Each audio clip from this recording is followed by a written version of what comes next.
2:56 in the morning West Coast time. It's the 18th of February 2024. A diary of the Reaver named John Weaver, which would be me, part two for this date. Okay. I was talking about, a bunch of stuff coming out of me that last video. But I'm dealing with an anniversary is coming up. It's going to be kicking my butt like crazy on this one. I wanted to show people where 11 years ago where I was. So, if I may indulge upon you folks. If you have Google Maps or Google Earth, an ancient program, but the damn thing still works, may I suggest that you open them up and click on the search engine where it says Lancaster, California, not Pennsylvania.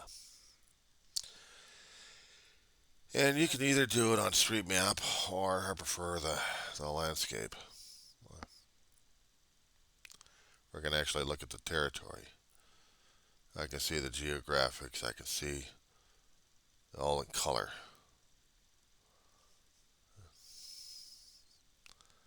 I'm looking under the map type for satellite.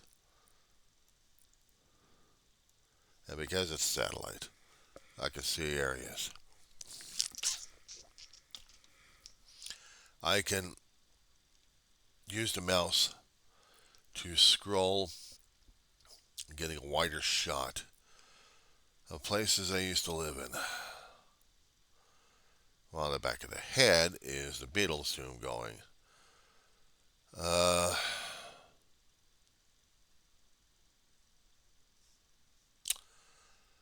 I'm going to be running into a copyright situation if I don't mark it on there. Give me a second here.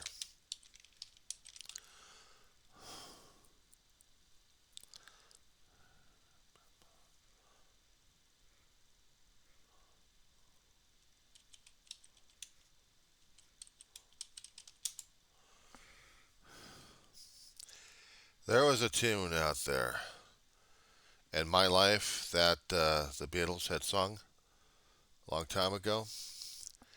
That's the thing that's going on in my head as I'm trying to go through the memory lane here. Because to me it's haunting. Going through Lancaster, scrolling through the area, I'm going over to Ellen 10th area. And it's important for me to realize this. It's important for me to understand it. It's important to me to tell myself this was important a long time ago. I lived in an area where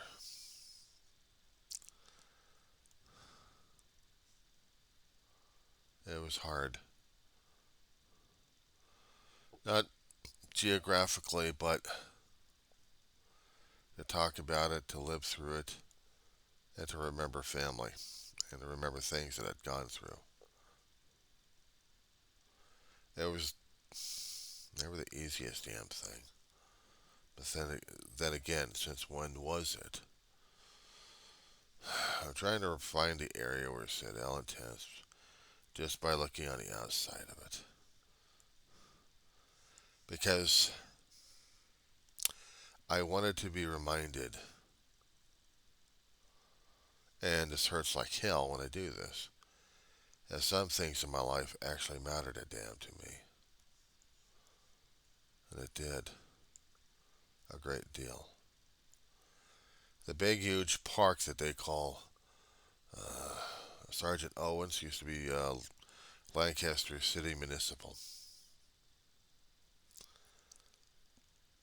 But it's the apartment complex on Ellen 10th on the northeast area that I wanted to show you where the last 5 years of my mother's life in a bed was.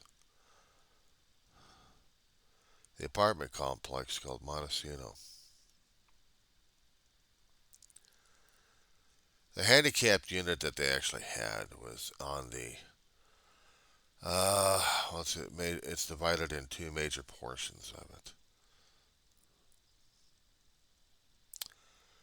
And in one of those apartments in the western portion that had been divided by this roadway that they got in there was where Ma and Dave and I lived for a time.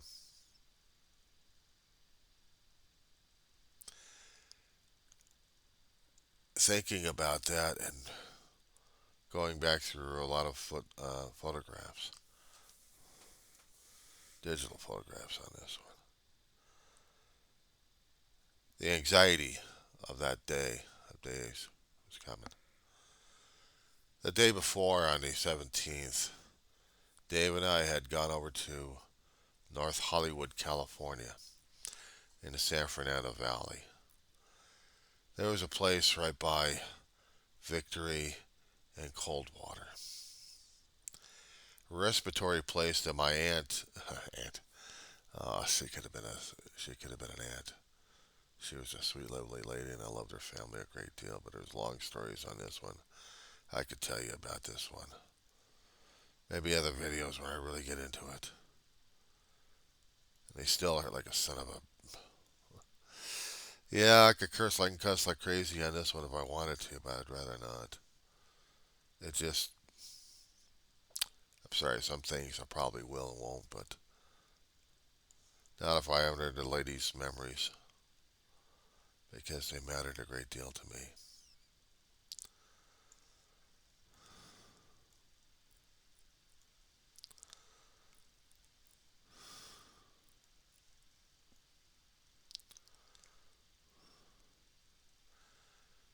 Here she is.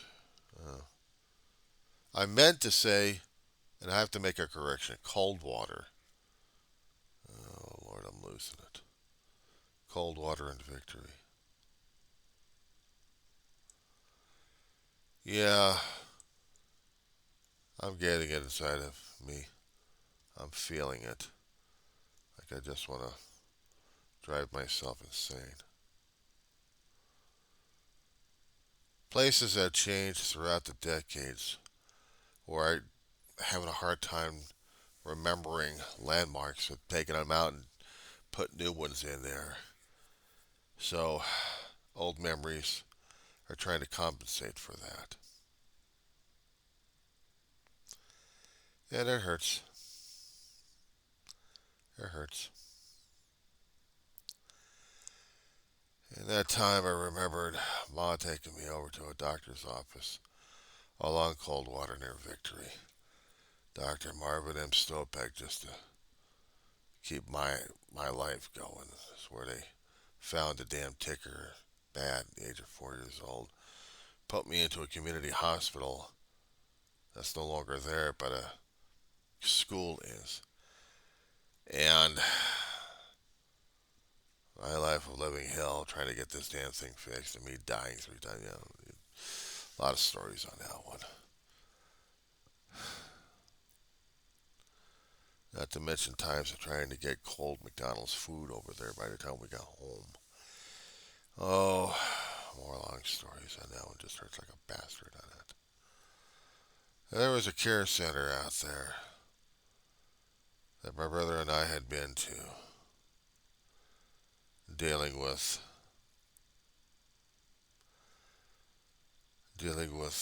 Dee and her family. Dee was spent her last year or two in there before she passed.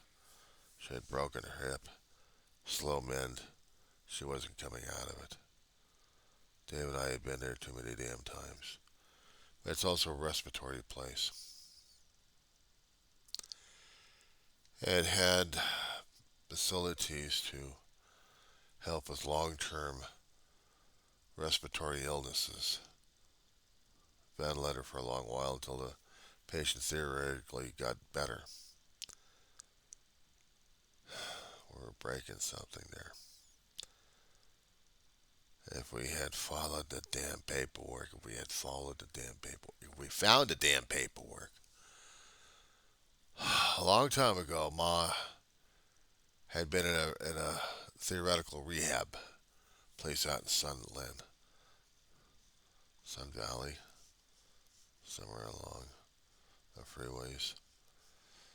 In this particular area, mountainside, hilly, I never could find this place in the damn maps. Tried to. She stayed there for about a month and a half, Ma did. There's stories regarding this. I'm jumping and I got piecemeal left and right on these things. I'll find a facility yet. There's a county run, but the only place available to take care of Ma for her needs. And it's in this place that Ma stayed for about a month and a half where Dave, his firstborn, he was trying to be the caregiver for her. Signed the temporary paperwork of power of attorney. They call it the durable power of attorney, which means the patient can revoke it. Ma wasn't about to. She trusted David on this one.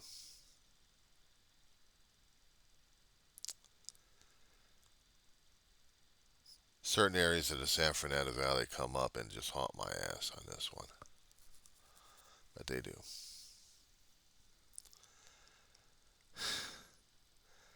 Piece of paperwork that we put into a special storage that was easily available, but we didn't think of it at the damn time when Ma was dying. February 1st, 2013, Ma went to the death growl, they called it. The gurgling, the release of air out of the lungs. Dave fought like hell when he recognized the damn thing. I mean, we'd walk the dogs out. We didn't realize Ma was going to be going through the process. We come back. He hears it, and then he wakes, and so did I. And so automatically, 911 was being called. I'm getting the place cleared up because paramedics are coming through. Dave's fighting like crazy, trying to keep her body going until the paramedics and fire department came in with life support equipment. It's like about forever until they got her stabilized to the point where they threw her in a damn ambulance and got her over to the hospital.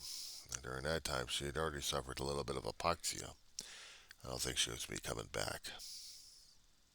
Hypoxia is when your brain is starved for oxygen. Your brain cells are dying. There's only so much oxygen left in the bloodstream that'll keep your body functioning, including the brain. After several minutes, cells start to die off. We didn't know if she was going to be coming back or not, we hoped. But we dreaded, and we knew it. David warned me months earlier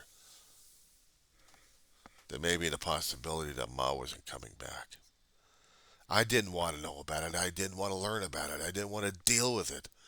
No, you can't do this. Ma's not going to die on us. A scared little boy.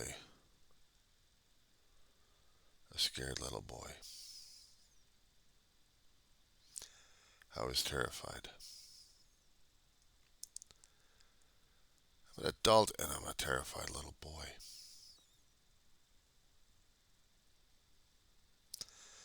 I'm having an argument with my brother outside the apartment complex. Ma was sleeping at the time. I didn't want to have this damn conversation. Ma's not going to die on us.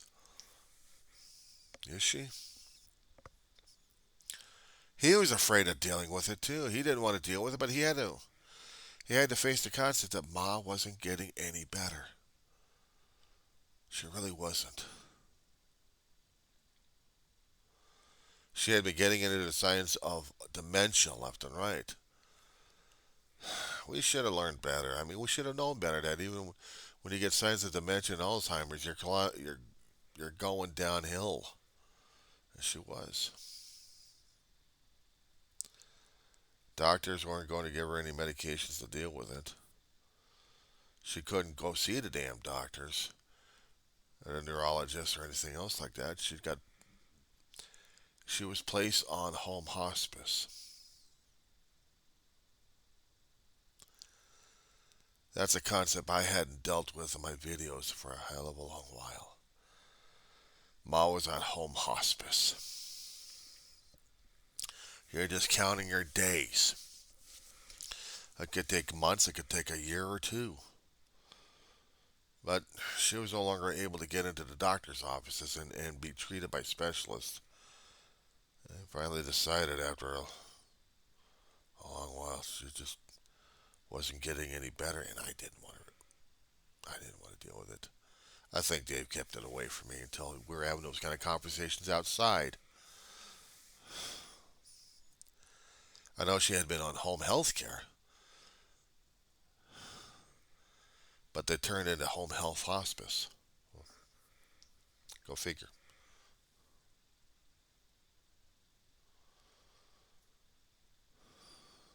I heard that people sometimes in hospice had gotten better and got out,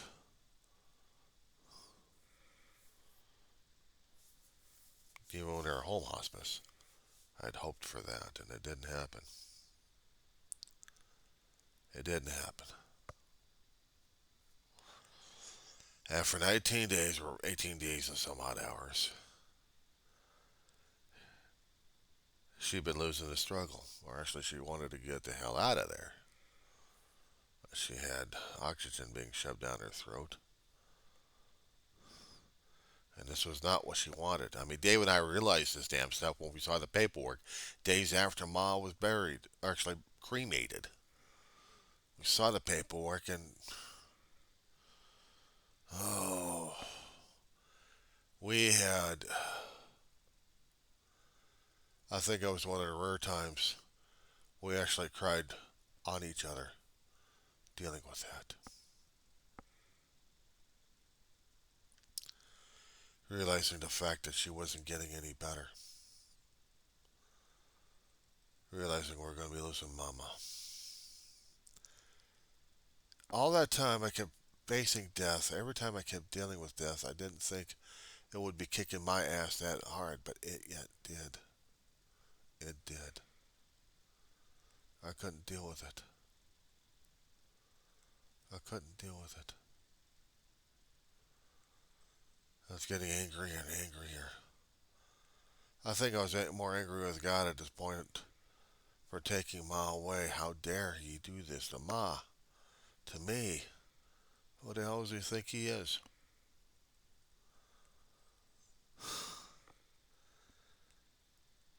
Was I the only one feeling this way?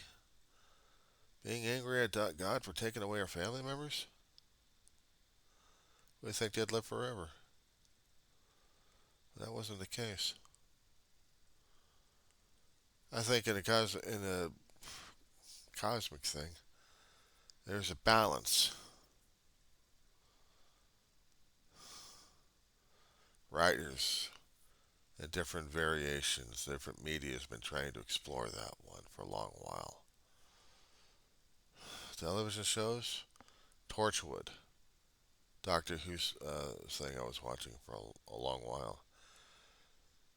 Torchwood only lasted for 2 seasons, and then a few movies after that. The last movie they did was dealing with a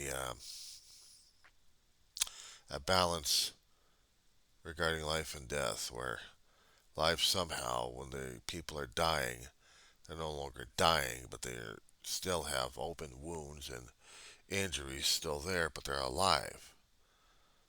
But they're taking up critical room, and there's burst coming out. Somehow there had been something wrong with the earth itself, that the life and death process got suspended. And only when it was becoming too much to support the dying that they decided to do something drastic to end their torture, to end their suffering. Drastic and horrible for even a writer to conceive of. And they showed it. Indirectly, but they showed it. But there is a balance of life and death. Somehow it tallies up. Don't ask me why. It just does, and it's unfair, we think, but it's there. That's why we have to keep fighting and trying to enjoy life one way or another to make sure it counts, despite the fact we're torn apart left and right in this life because we want our loved ones still here, but we can't have them here. Even if they are in a situation where they're no longer able to get off the damn hospital bed and rejoin the family. And there was no way in hell Mom was going to do that. She had already had the dementia, as I said before. She was losing track of memories of me, but she'd remember David. When she actually did remember me, it was only after she yelled at me because she didn't know who the hell I was. And Dave had to remind her. I tell you, it pissed me off. I should have realized it more and more that the dementia was taking her away from me left and right. But when she did remind me, she was very sorry about it. I know she was. I didn't know why she wasn't getting any better. I was a little kid asking his mama, how come Mama not getting any better? What did I do wrong? It was her time. I guess she was trying to tell me one way or another, and I wasn't paying attention to it.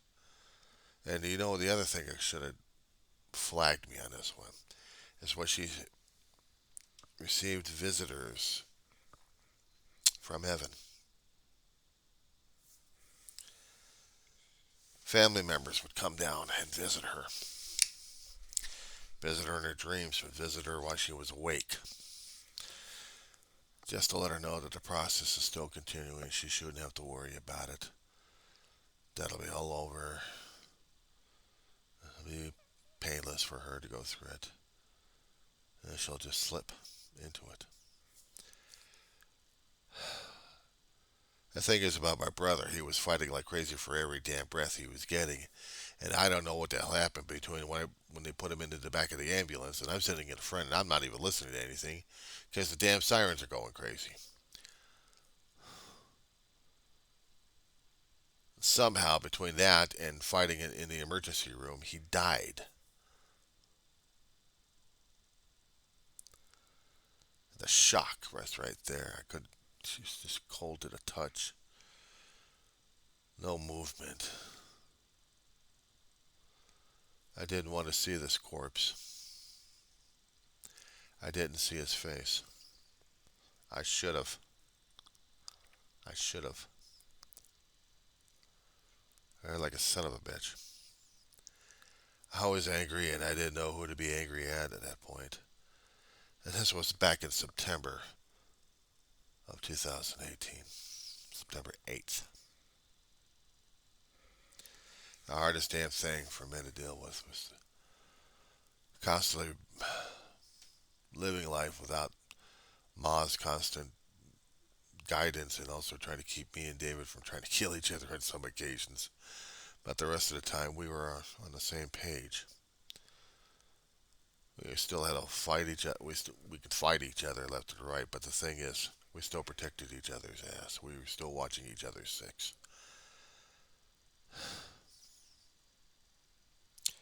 And it still hurt like a son of a bitch.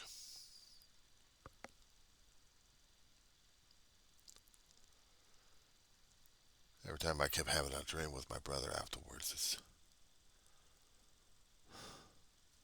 it's as if he's still there. But if I pissed him off somewhere in the afterlife, it's like I wanted to make amends to him right there and just say, what did I do wrong? Tell me, Dave, what can I do to fix it?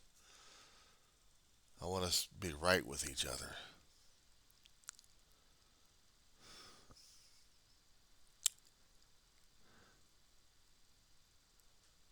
Tomorrow will be the anniversary where Dave and I had to go to a support meeting. Pick up a friend of ours so we can go back to the hospital.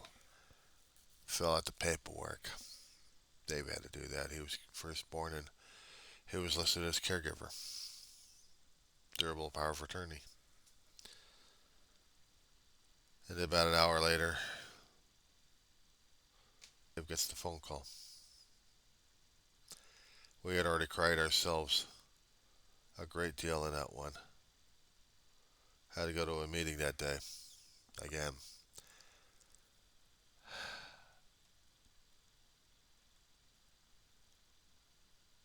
It was one of the hardest damn things to deal with.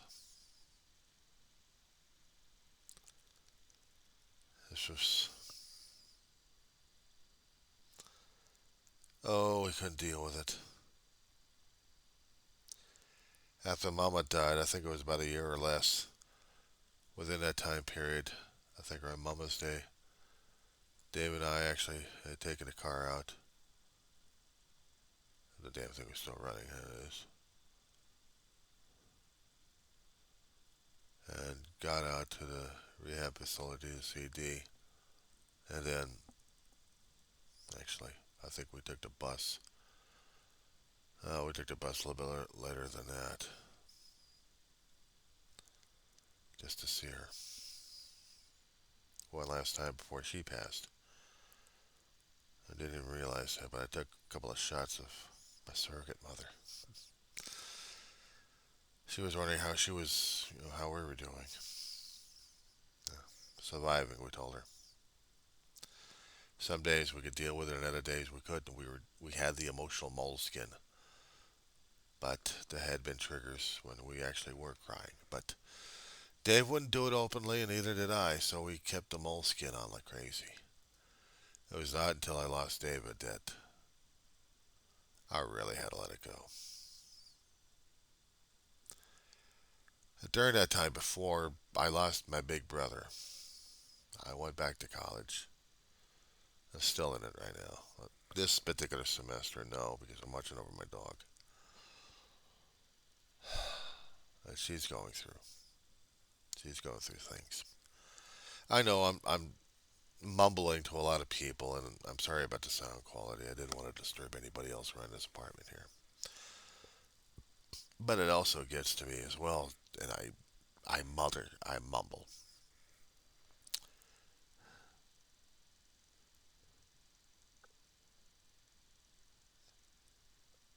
Each year it gets harder and harder to deal with the anniversary and the realization, even though I may be getting that much more closer to the point of my own damn departure.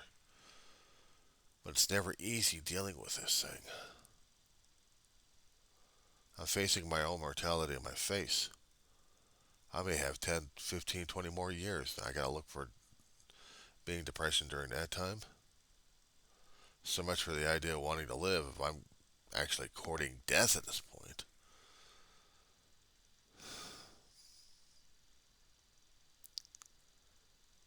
It's no wonder when anniversary is coming up like this. I've heard stories, and I know the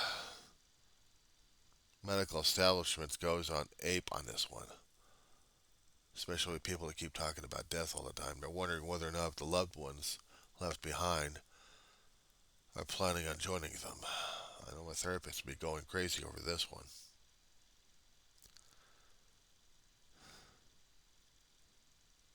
Too many people out there, when it gets to the point where they can't deal with the loss anymore, they pick the final topic. They pick the final pathway. And me, on the other hand, I'm not planning on doing that, but it's been done already. I don't like it. I like to wake up in the morning and see if I'm still breathing or not. If I can still enjoy a sunrise or a sunset, or at least a day. Seeing clouds pass by. I'm dealing with maybe some stuff I can throw in a damn digital format to save the image or video. The experience of that day. The different cloud patterns in the sky. The day that Ma died, we actually had a storm move in. Light rain. But more like consistent rain, actually, what we had on that day. I think it was just like Ma was trying to tell us that one way or another, she knew we were sad. A lot of people upstairs were crying over us because we had to deal with being survivors, and we had to be the ones telling the tale. And the thing is, Dave hadn't told the tale enough on that one. He hadn't told stories concerning about how Ma was raising two boys on her own. I guess that's my job, and I guess I'm not done with it yet. Or maybe if I feel like there's not enough done, maybe there had been done. But each day I have to take it as a blessing, and each day I have to take it as survival. Each day, if I'm not crying my eyeballs out, call it a win. But if I am crying my eyeballs out, there goes the rest of the day because I can't get stuff done. And these videos I'll be sending over to my therapist anyway for her to look at if she can't get into the access anyway. I don't want to bury her alive with the amount of emotions I've got right now as it is. But I just wanted to let her know, yeah, I'm hanging in there. I'm not I'm not doing anything putting myself on that final pathway. But I am going through the emotions. I'll probably be crying my eyeballs after I get off of here. And then I have to deal with it. I have yet to have a memorial service for Dave or Ma. After we lost Ma, Dave and I decided we were going to be having a living memorial. We were not going to do any services. A gathering of friends at a house to talk about how we liked her and what our experiences with Mama. That was one thing. We actually didn't have that happen though. I'd made tribute videos for both Mama and David. It tore me apart that I can't hear the songs anymore. If I did, I'll be torn apart myself on that. There was one song that Ma liked so much by Bette Midler, the Divine One, Wind Beneath My Wings. And I included it into the video. I must have listened to that thing dozens of times, a lot of times. And just getting the videos working. Just to get the pictures synced up to where the music was. And trying not to tear myself apart left and right. I was thinking out, trying to stay outside the emotional box, just keep at the damn project until I think I got it right. Dave only saw it once, and he says that was beautiful. Don't ever show it to me ever again. I loaded it up on his phone. I wasn't about to let him not have it. I wanted him to have it. If I was going to have it on my phone, I wanted reminders. And it was hard enough that I actually made the one for my brother. As I said before, there were songs in there. Jerry Lewis. Oh, no, no, no. Scratch that. Jerry Reed. Both movies and country singer. Movie star and country singer. You guys have seen Smokey and the Bandit 1 through 3. Well, for the songs that he sung in the first two movies, I included that into the tribute video. Somewhere on my channel are those videos. They're copyrighted music in there. But the thing of it is, I had to put my brother's life in there. And I hadn't seen him since. Not since I created them. Because some things I can't deal with.